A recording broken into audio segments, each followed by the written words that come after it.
their mother.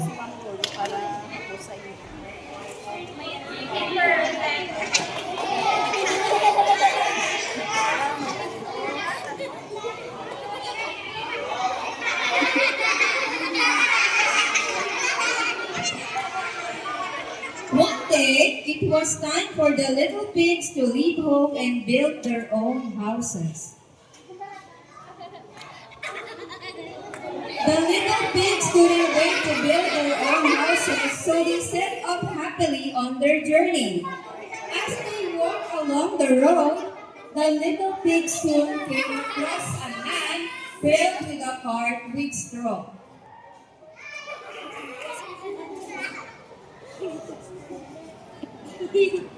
This is the best building material, said the first little pig.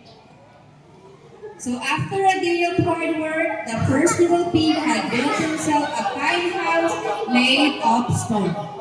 The two other little pigs looked at his house and thought that they could do better, so they continued down the road. A little further along, the two little pigs met a man with a cart loaded with sticks.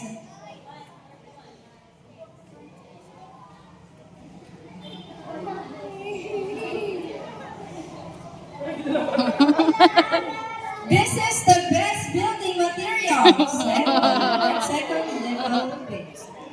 So after a day of hard work, the second little pig had built himself a handsome house made of sticks. The next little pig looked at his house and thought that he could do better. So he waved goodbye and continued further down the road. Not much further along the road, the third little pig met a man with a pickup truck filled with bricks.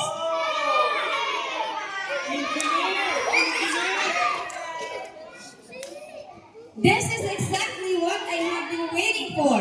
This is the best building material, said the third little pig.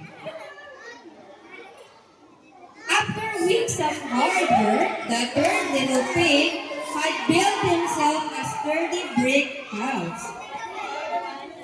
One morning, a big bad wolf was out for a walk when he noticed the first little pig and his girlfriend.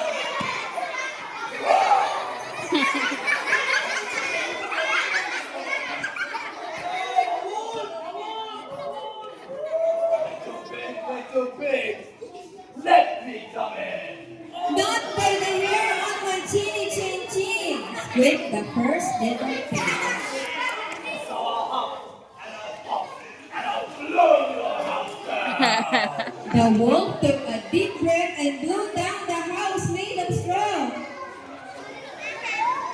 The first little pig ran as quickly as he could to the house made of sticks. Following the first little pig, the wolf arrived at the house made of sticks.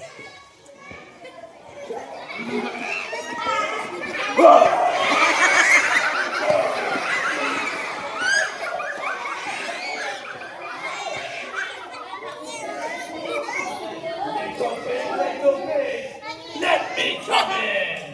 Not by the hair on your chinny chin chin, squeaked the little pig. So I'll hop and I'll pop and I'll blow your house down. The wolf took a deep breath and blew down the house made of sticks. The two little pigs ran as quickly as they could to the brick house. Again, the wolf followed the little pigs and reached the house made of bricks.